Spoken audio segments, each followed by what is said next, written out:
Welcome back to the Uncommon Cast, everyone. Hey, if you are new here, we'll give a quick introduction to the us. I'm Ryan. I'm Pam. I'm Dawn. And I'm Cody. And we are so excited to be at the table again. And today we have a very special guest that we are excited to introduce to you. His name is Carlos Whittaker. He is an author, a speaker, a purveyor of hope. And we are so excited that he is here with us. And Carlos, just to give you a little bit about who we are at Uncommon Good, we are basically a band of vagabonds traveling the world, trying to reclaim some truth about life, faith, and being human. We want to create a space for everybody at the table to engage in what we see as this life-giving hope that is available, but sometimes feels inaccessible. So we are working hard to try to make it feel more accessible for people. And we see you doing exactly that. And that's why we wanted to have you here with us this morning. Yeah. Mm-hmm. Thanks, guys, for having me. I'm honored to find some other people looking for hope in humanity. So it's what I do. It's what I try to do every single day. And this should be fun. So thanks for having me. Giddy up. You actually sparked us. We were in the audience at Catalyst West, I don't know, 4 years ago? Yeah, it was 4 years ago, I and think. we got to hear you speak at that. And obviously, you just sparked our hearts. So it's a joy for us to connect with you now, man. Oh, so cool. So cool. Well, thanks for letting me hang out in San Diego for a few minutes where you guys are at. You're welcome to come to our spaceship looking studio anytime. I'm in, dude. I'm in. I mean, for those that aren't watching on YouTube or whatever, I mean, these guys have this thing set up. Like the camera angle I'm looking at looks like you guys are about to take off. It's awesome. We are. Just wait. Well, hey, we thought with everything that's been going on in your life that this podcast wasn't going to happen, or we were definitely going to have to put it off. And obviously we would have been fine with that. But we just got through Easter weekend, where so many people celebrate resurrection, a coming back to life. And so many people in the Christian, umbrella celebrate Good Friday, which is a death of things, a death of Jesus. And you yourself you and your family, brother, we've been following. You have had a gnarly couple weeks where you have experienced your own Good Friday, your own death of things, your own death of loved ones, your own turmoil and tragedy in life. And yet also coming to just a couple days ago, it has been unreal to follow the resurrection in a sense, that you and your family have been able to see about a community that supported you. So I wondered, just in a brief recap, can you tell us about your death and resurrection that you've just been through over the past few weeks? Yeah, absolutely. We're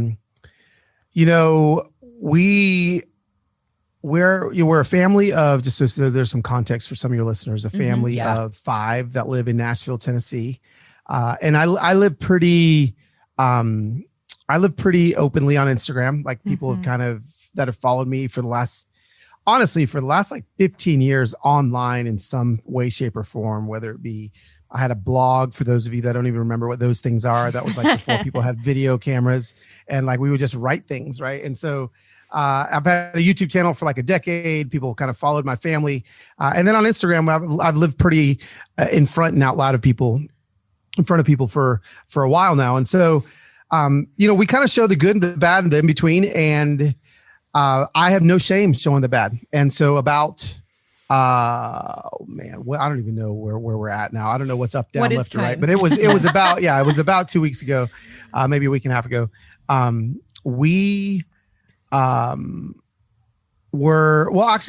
back up to even Thursday of that week. My daughter, nobody really knows this yet. My daughter was in a car accident. And so that kind of woke us up like at 7 a.m. She's like on my way to work. She's on her way to work. She has a car accident. So have to deal with that all day long. That kind of shook us a little bit as a family, because it could have been a lot worse. And then that was Thursday. And then Friday, I had like this super deep emotional kind of reconciliation conversation with one of my best friends on planet Earth, to where it's just exhausting. One of those exhausting, emotionally exhausting conversations where you're putting everything on the line. Yeah. But it ends up like working out and things are good. And so like, I would say like after those 2 days, like I'm already like, man, like I'm going to remember this week. Like this week was like was intense. Like in 2021, this was an intense week. And little did I know my week hadn't even started, right? You're just ramping up at this point. Yeah. And then so Saturday, we get about 11 inches of rain in Nashville in 24 hours. And for people that aren't used to rain or understand what that is like, that's the most rain that we've ever had in the history of recorded rainfall in Nashville. And so Nashville floods, houses flood. Mine's one of the houses that floods. And so, our house floods, we're taking everything to the second story, trying to save as much as we can, but we're losing a lot in the basement as water's kind of rushing in. And, we're up till 4 a.m. just trying to get everything safe and up and get all the memories and the VHS tapes off the floor and moving sofas. And it was just exhausting. And then, that was Saturday night. Sunday morning or Sunday, I drive to Atlanta and, I have some work in Atlanta to do. Heather calls me and says, "Hey, Pope, our dog, he's not looking too hot. He got into the compost, which he does every once in a while." And we're like, okay, like he normally gets in the compost. He feels like crap for a couple days and then he bounces back. So Monday I get back, and he's not doing good. So Monday night we take him to the ER like around 7. And to the vet ER, and the doctors they do x-rays, they do all the things, and they're like, looks like he's just got a bad case of gastritis, so that was like honestly a pretty penny chunk out of our wallet to just find out that he would have been fine had we not taken him. So that's so now I'm just telling you, I'm just exhausted at this point. Like I'm just like, Lord have mercy, like what is happening? We kind of felt like so the next morning I'm actually in the middle of recording a podcast with somebody else. They're interviewing me, and my wife comes running in, and she is in tears, and we've got chickens. Okay. And her favorite chicken that it's our newest chicken that we got as a little chick a couple months ago. She'd been slowly introducing it to the family of chickens. Well, somehow it got out of the coop, and an owl, a great horned freaking owl, had bombed the chicken, killed the chicken. But we had some yarn set up like over the chicken coop to where the chickens can't fly out. Well, little did we know that this owl got tangled up in all the yarn. So Heather goes out there and sees her dead chicken, but then sees the owl that killed it, but the owl is trapped. And so we have to spend the next 2 hours freeing the murderer owl from the yarn right next to the dead chicken. So, at this point, it's like, oh my gosh, what else could go wrong? It was at this point that my friend Megan actually texted and is like, "Are you watching what's happening with Carlos on Instagram?" Because we're all friends. You didn't know, but she's like, "Check in with Carlos. Stuff is going down." Yeah. So stuff's going down. We rescue the owl. It's actually pretty badass. My wife's like holding the owl. She's like, she's got no gloves on, and this owl is just letting my wife hold her. It's the craziest thing. Every like animal expert that follows me on Instagram, which surprisingly I have many. Zoos and those are your people, and they're like, I can't believe that that owl did not put 4 inches of gashes in her arms, like just the claws on those things. But no, just let her kind of do it, and we take it to a rescue. Everyone is DMing, one of your guests, Sharon McMahon, and they're like telling her, "Oh my gosh, you got to go rescue Carlos's owl," because, they think because she likes wildlife, she must be a professional, and she's clearly, clearly. So, we kind of had fun with that. I did a live with her, and then whatever. So we get home from taking the owl to a wildlife rescue place, and Pope, our dog, is just not doing well. Like he's kind of getting worse, and so Heather's like, I'm going to take him back to the vet. You stay here because we can take him back and not have to pay anything extra if we take him within 24 hours. So she took him back and kind of dropped him off. And the doctor's like, well, let's take another look at him. So we have some friends bringing us over dinner. We're already at the place where people are bringing us dinner, right? Like we've already had that kind of week where we're like in a food train already, right? Like people are already bringing us dinner. They're already, we're already emotionally taxed. And so we have some friends over, they brought us over some food, having dinner. And then the vet calls and I answer the phone and it's the doctor. And she's like, well, So I'm just going to be frank with you. And when she said that, you know, like all of our guts just drop. And, you know, long story short, Pope was his liver was failing. And she's like, there's things that still can be done. But at this point, she started adding up what could be done. And we're talking, honestly, we're talking $15,000. Like we're talking and I mean, I love that dog, but it's just not, it's just not feasible, you know? And I was the only one ready to mortgage the house to save the dog, right? Everybody else was like, listen, like he's 7. Bernese mountain dogs only live to about 8 or 9. Oh, wow. You know, we've had a good life. It was hard. It was one of the most gut wrenching decisions ever. Yeah. And so we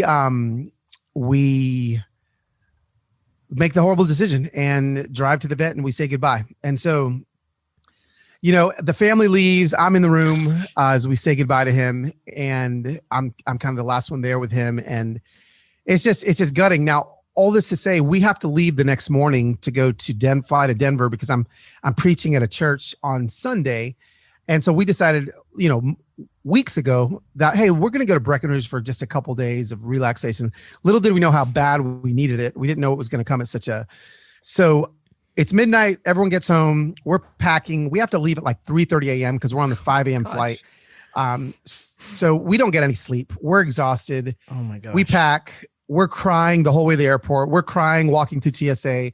Everyone's just mourning Pope.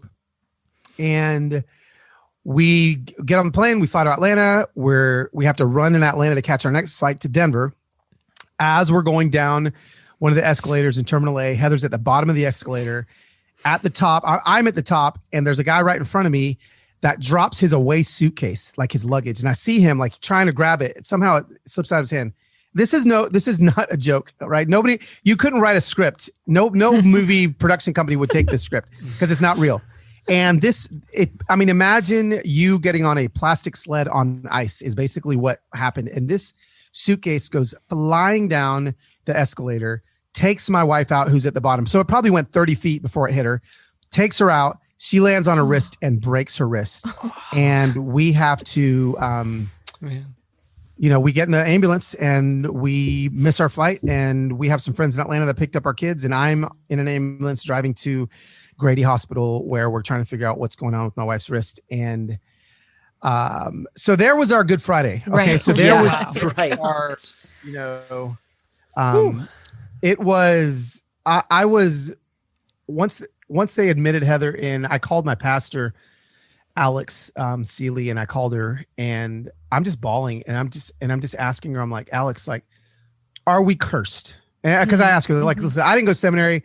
I don't have a theology degree. I don't know how this stuff works. I love Jesus. I love our church. I love her. I love Henry, our pastor. I just need somebody to tell me, like, after this week, are we cursed? Yeah. Mm-hmm. And, you know, did I do something? Did I, you know, I lost all kind of semblance of up, down, left, or right in my faith at this moment. I didn't know what was happening. And she just said, Carlos, you're not cursed. You know, sometimes life has a way of, honestly, like, just having really shitty weeks. Like, and you've just happened to have one. Like, and it just, and as impossible as this week feels, everybody's going to have a week like this at one point in their life. And that doesn't mean that they're cursed. And so she prays for us, and she's like, I'm going to call your kids. I'm going to pray for them because I know they're traumatized. I'm going to pray for you. She actually prays some really strong scripture over our lives. She prays that what the locust has devoured, God would bring back 100-fold. Like, wow. She's praying pretty powerfully. And so I'm feeling a little bit better when I got off the phone with her. And oh man. And then so Heather finally gets back to me. She's like, they think that it's fractured in a way that I'm not going to need surgery, which was like huge. Yeah. Mm-hmm. So she said they're going to put it in a splint and let me go. I said, okay, well, let's get back to Nashville so that we can go to a hand doctor. And she's like, no, we're going to Denver. Like, we are flying tonight to Colorado. If you know anything about my wife, that's just kind of how she rolls. So I booked us a flight for 8 hours later. And as I'm booking the flight, Sharon McMahon. Okay, wait, let me pause you for a second. Okay, we'll stop. Let me ask you this, because now we're going to turn the corner. And you are a big fan of hope. Yeah. And in those moments while you're in Atlanta, how are you feeling about hope at that point? In those moments, I'm feeling like hope is a figment of my imagination. Yeah. I mean, I have a podcast called Human Hope, Right. and I thought I was going to have to, hang up the podcast, like stop it. Like there's no hope left. Yeah. There's like zero hope left in humanity. There's zero hope left for my family. Mm-hmm. Again, there's no way all these things would happen to just one family. I was like, this is it. Like, what else? Like, if we get on a flight tonight, it's going to crash. Like that's like the next thing. Right. Yeah. So I'll be honest with you. That's why I called my pastor, because I had none left. Yeah. I didn't have any left. And then as somebody that is publicly fanatical about hope, like I know for me, like as a professional Christian from time to time, what did that do to your self-identity? Suddenly like finding yourself not sure what this hope was all about. Yeah. Oh, well, okay. So it didn't do a lot. It didn't shake my identity. Only because we have been through crap as a family. Like we've actually been through a lot harder seasons than last week. Say for instance, 2019, when my daughter Sohaila gets diagnosed with histoplasmosis, is in the hospital for 21 days, and they didn't know if it was cancer. They didn't know what it was. So we had 21 days of doctors not knowing what was wrong with my daughter, and her being in the most intense pain you've ever seen in a human. I've literally ever seen a human being in. And so I've got some capacity. I knew I had the capacity for deeper, harder hurt. And I've felt myself in a deeper place of feeling hopeless and knowing that, and I feel like hindsight is always so beneficial when you look at, this is why it's so important to journal. I'm always telling people to journal and things like that, because I can look back to even more hopeless seasons when I lost my family because of decisions I made. And I lost everything. Right. And so that was a decade ago. So I can look back and see some pretty dismal, hopeless situations. And so even as I was feeling hopeless, I know that the truth, don't, and again, like, I don't want to be preachy here, but this is just true for me, that the truth of the gospel doesn't depend on how I feel. And so like, I had that, like, even though I felt hopeless, I knew that I wasn't. So even though my feelings told me I was hopeless, I knew that the truth was that I wasn't. And so just knowing that, like having that as like fact in my brain carried my soul, right? In these moments. And so it didn't really mess up my identity. As a Christian, it didn't mess up my identity in Christ, my identity in being a hope dealer, but I did feel like there was no hope. I felt like we were about to get nailed again. I felt like the plane was going to crash, or we were going to go skiing. I was going to break my neck. Like it was that, man. It was the sky is falling, Chicken Little running around. So I guess that kind of answers your question. Like, I felt hopeless, but I knew in my brain, even though my heart didn't feel it, I knew in my brain that I wasn't. Does that make sense? Yeah. Absolutely. Okay. So Carlos, at this point, you're feeling like so many of us feel in our lives, or will feel in our lives, that the world is against me, fate is against me, everything is crashing. I don't know how I'm going to get out from under this. And this is that weight of life and tragedy and despair that, coming out a year of pandemic, I think a lot of people will relate to on some level, right? But then light surprised you, right? Then life came out of death in a resurrection Christian-y phrase there, right? But it's a true thing. So what happened there? Yeah. So they're discharging Heather, and a couple people had been asking me for my Venmo in my DMs, right? So a couple were like, "Hey," and I'm like, "Man, I ain't giving you my Venmo. I'm a grown ass man. I can pay my bills. I can hustle. I can make do. Like, I don't need people giving me their money right now." Obviously I've got issues to work on myself, more that I can talk with my therapist on, but I was like, I don't need your money. I don't need a handout. That's not what I do. I give is what I do. I don't receive, I give. And a couple people had found my Venmo by this point. And it's actually not complicated. You can really do that if you're in desperate need of finding somebody's Venmo. And so, I'd gotten like, hey, here's $50 for a couple bottles of wine for you and your wife. Go buy Lasiah an ice cream cone. It was cool. Like I had a couple $100 in there. And I was like, man, this is so kind. And I said something about it on my Insta stories. Like, I'm not going to give you guys my Venmo. I can't do that. I'm just not gonna do it. Well, then Sharon texts me, McMahon, and she's like, what's your Venmo? And I was like, I'm not giving you my Venmo. And she's like, what's your Venmo? I was like, you are not going to tell people my Venmo. Listen, friend, you will not do this. And she's just like, you can be proud and not give it to me and I will find it, or you can give it to me. And that was the beginning of something that I still, honestly, we're a week later now. No, we're not even a week later. We're like 5 days later. And I still don't understand and grasp what happened. So she kind of shares my story with her platform, and her crew, they've already raised, almost $1 million for all kinds of different organizations and health issues for things. And I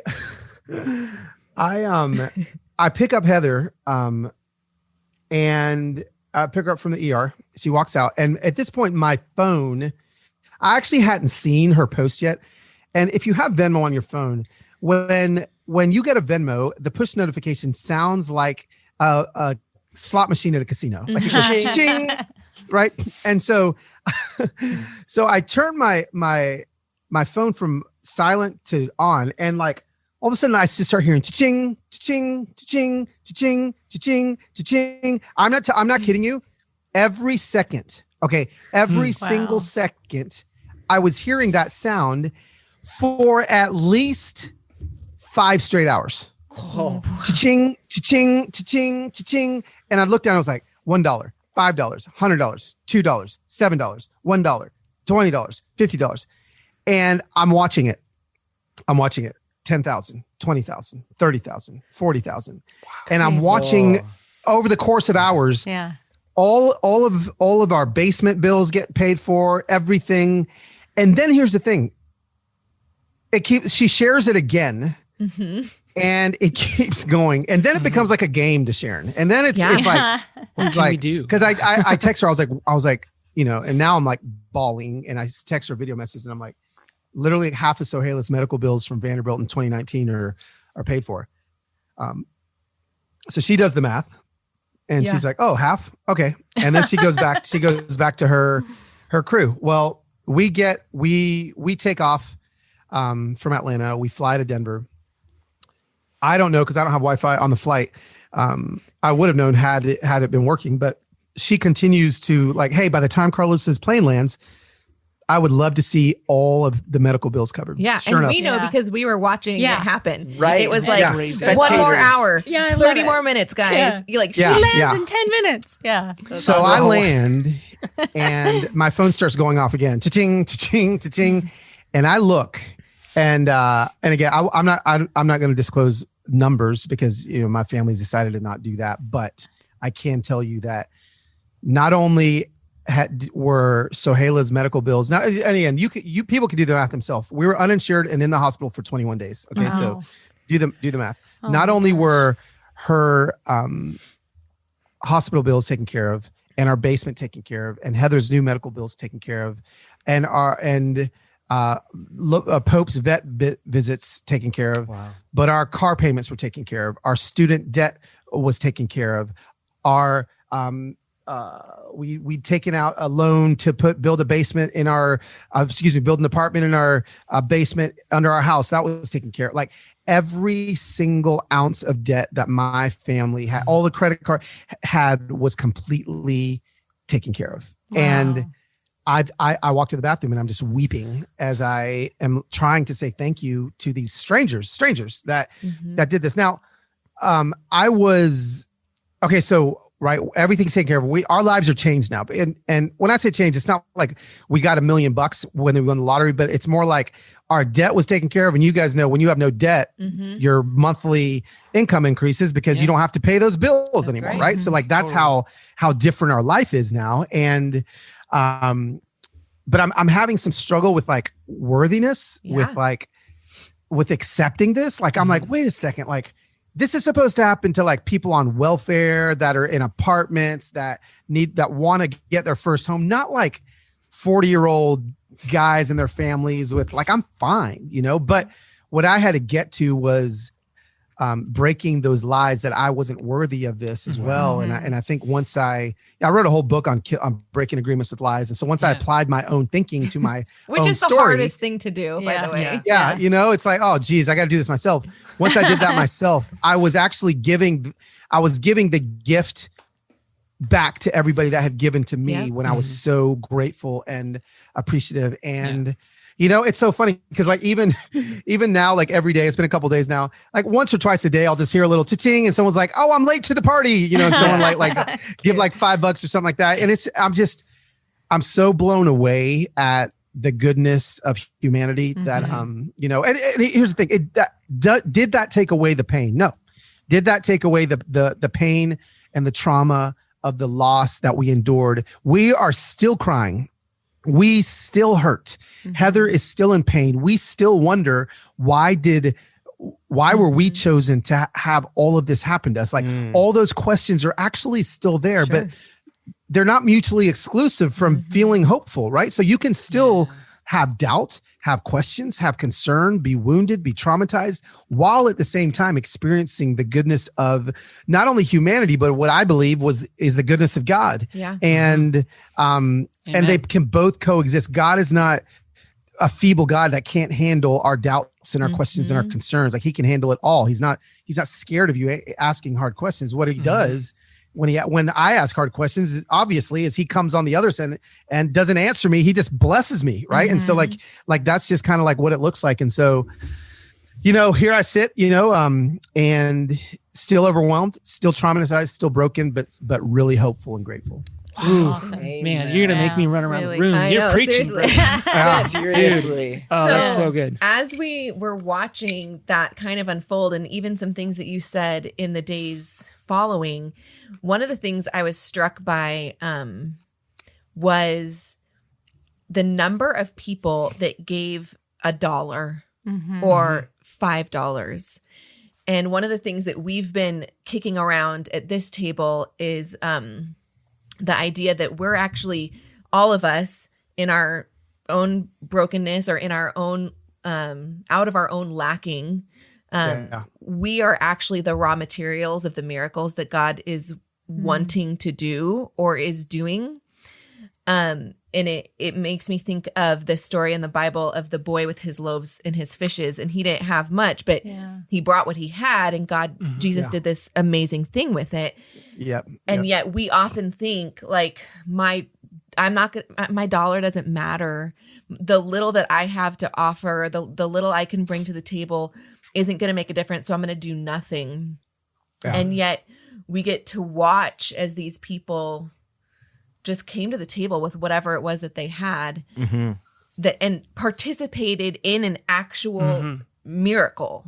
Yeah. Oh yeah. I mean, it was, I mean, I'm not a statistician or anything. Like I don't have the data, but from just going through my Venmo, I would say 97.99% of the gifts were $20 or less. That was what it was. It was $20, $5, $1, $3. And it was a tidal wave of that canceled our debt, like completely canceled our debt. And so, you know, when people think it's not going to matter, I am like your beta test, right? I am the lab rat where you can forever say, nope, we saw it happen in the lab rat. Like it actually happened. The $1, $5 things actually changed somebody's life. That's right. And you guys touched on something yesterday in your live with Sharon about like kind of changing that mindset too, about receiving and not feeling like, you know, you want to be the giver, not the receiver. But I loved how that turned around and like being a gracious receiver is a gift, right? Oh, so that gosh. what that did for all of those people that gave was amazing, in and of itself. Yeah. And like, it creates this lovely community of people that are just participating in your, hope coming back. Yeah. Yes. And the thing is for me, what I had to get, and it took a bunch of friends telling me this, but for me, they keep saying, Carlos, like you've been giving of yourself for 15 years to this audience, to the core of like your Instagram audience, your Twitter audience, your YouTube audience, your whatever, your readers of your books. Like you've been giving them nonstop every single day. And this was the first time they've ever had an opportunity to give you back something without the expectation of them getting something. So anytime that I've asked for anything from it's always been like either a book or a course or like something. I'm going to provide you a product, a value, in exchange for whatever money it is. And so like they don't ever feel like they're giving, because that's not giving, that's buying. Yeah. And at this point, when I allowed them to do that, it was the first time. And that's why I honestly believe that's where half the groundswell was. It wasn't, and the thing is it wasn't just Sharon's people. There's 160,000 of my crew that were grateful to be able to give me. And I'm reading in the Venmos, like you have taught me so much on racial reconciliation over the last year. You've poured your blood, sweat, and tears on helping me be, anti-racist, all these things. You've never asked for anything. This is my way of saying thank you. And you're right. Like to be a happy receiver is going to be a gift to the giver. And I just feel like we all could probably do a better job at that. Yeah. Yeah. So good. It really shows like the power of community, and we're freaks about community and what it can do for people. And you've created a community on your Instagram that showed up in this time. But can you tell us a little bit about some of those things that you just mentioned right now? Like let's back up a little bit into like the summertime and this year of pandemic and the craziness that's been happening, and how politics and racism and the clash of all that, and how you've used your platform to bring that hope to people, because it has been helpful for me, I can say personally, and I think everybody at this table would say the same thing. Yeah, I kind of definitely took a big transition and turn this year as far as what I talk about on my platform. And I'd always kind of been like the faith-based, like positive dude, right? Like you invite me to your church, I'm going to tell you a bunch of stories that are going to make you feel good. I'm going to talk about, Jesus. I'm going to make you a better Christian. And which is fine. I've loved that part of who I was. I love that calling. But I've watched that calling completely shift this year. I've watched it leave, and and a lot of evangelical Christians have left because I'm not the Bible verse everyday guy anymore on my Instagram, which there's nothing wrong with that. There's people that are really good at that. I have just been called to talk about, I feel like and I accidentally stumbled upon it, but when Ahmaud Arbery was killed, I put up a video, how my white brothers and sisters can help their black friends right now is what it was called. And so when I put that up in, it may have been March or April of last year, I had 36,000 Instagram followers when I put that video up. And overnight I had 28,000 Instagram followers. I lost about 8,000 Instagram followers the second I put that up. And that was a deciding point moment for me. I felt called to make that video. I offended a lot of people with that video, but I know I helped a lot of people with that video. And I said, God just told me to nope, this is what you're doing. Keep going. So then I just kind of kept leaning into this space and watching more people kind of show up to these conversations, and honestly watching some people that left that were offended come back and apologize to me for leaving.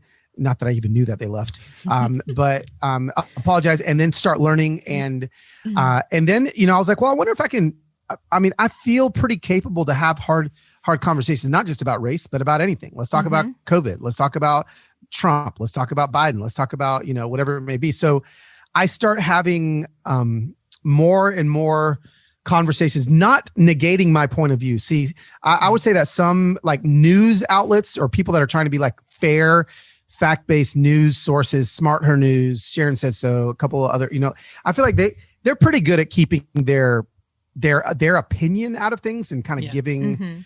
That's not my thing. Like my stick is not, you're going to know how I feel. Like I'm going to tell you my opinion. I'm going to tell you, but I think the beauty that comes in this is that somehow, and I don't know how, but somehow I'm able to communicate my viewpoints and opinions without ousting the people that have the opposite opinions than me from the conversation. Yeah. So that's kind of magical. Like, really? do you, Yeah. what is it? How do you do that? Yeah. I guess, that's, I don't know, to be honest with you, like, cause I don't necessarily see that. I mean, my audience is still pretty close 50-50 left, right. And I am like a blatant Biden voting, like left leaning Christian. And I say it and people still stick around because they say, I trust you and you make me feel safe. And I'll tell this way. I used to work at a church called North Point Community Church. It's this big mega church in Atlanta.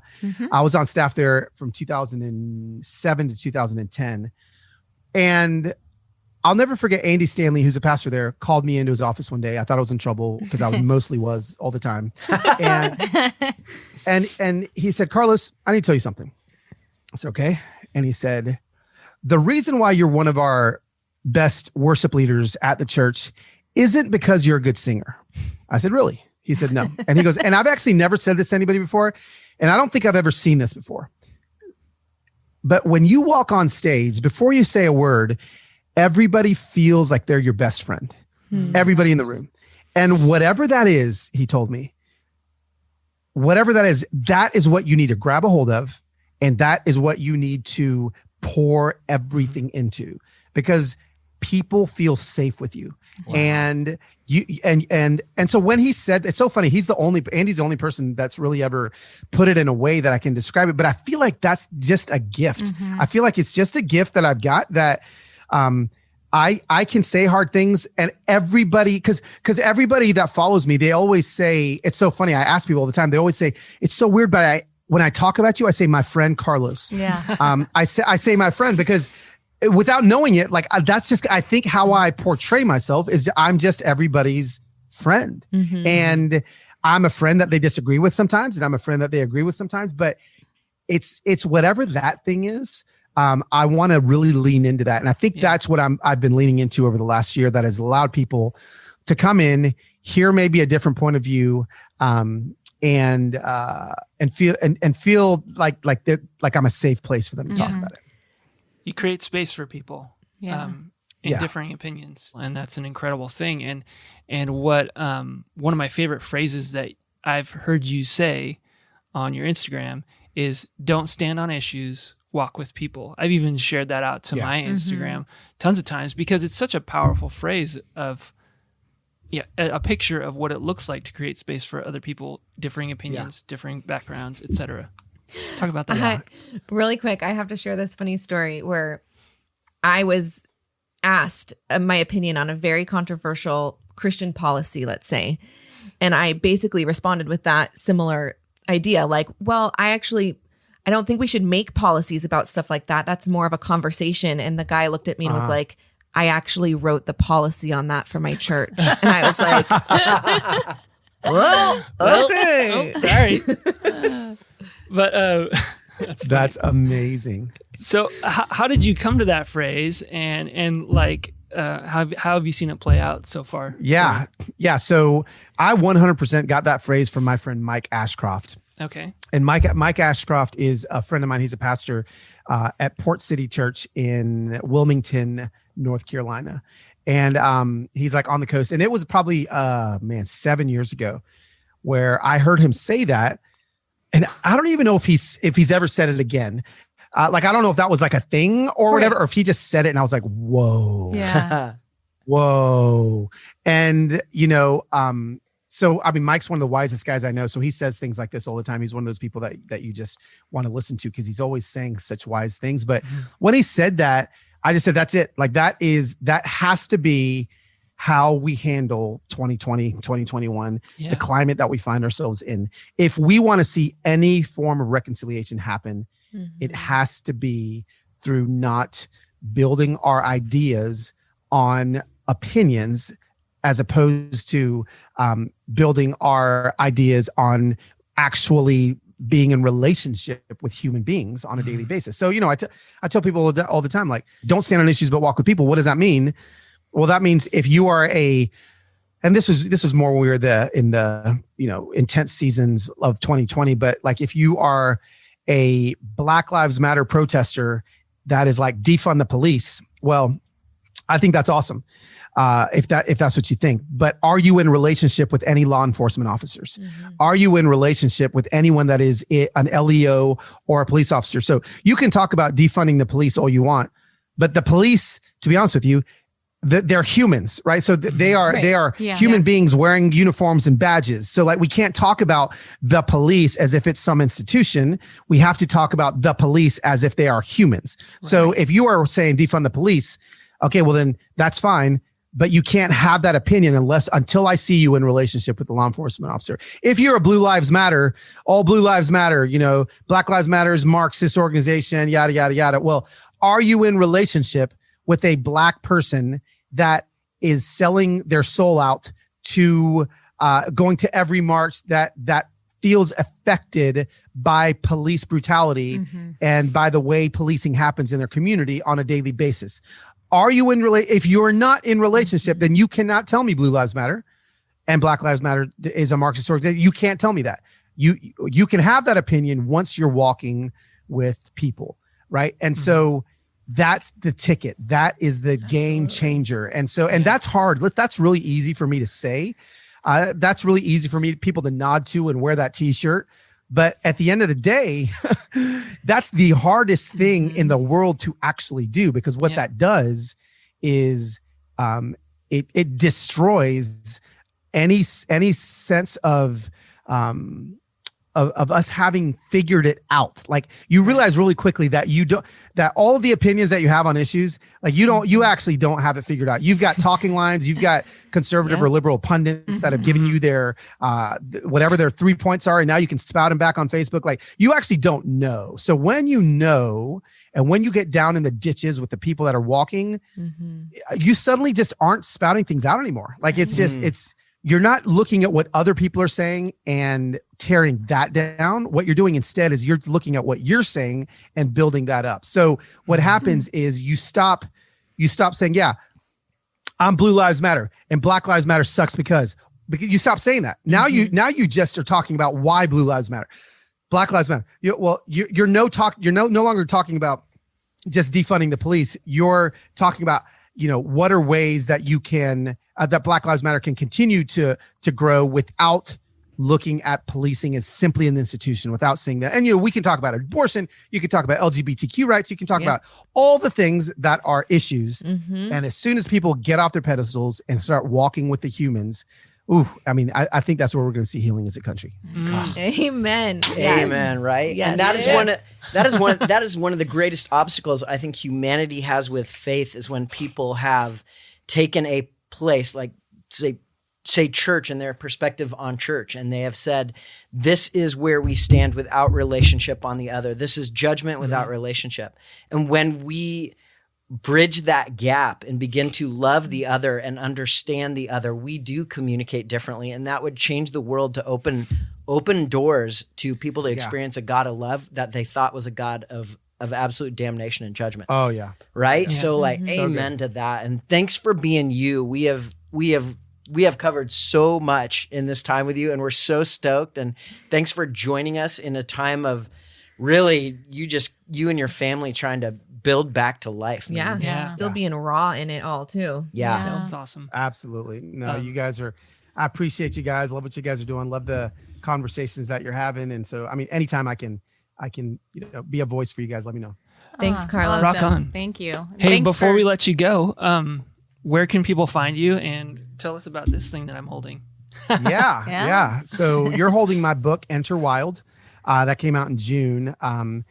and subtitle is Exchange a Mild and Mundane Faith for Life with an Uncontainable God. And what I honestly love about this book is it does tell my story of anxiety and overcoming anxiety, and specifically health anxiety, but it can really help with people in general with their general anxiety.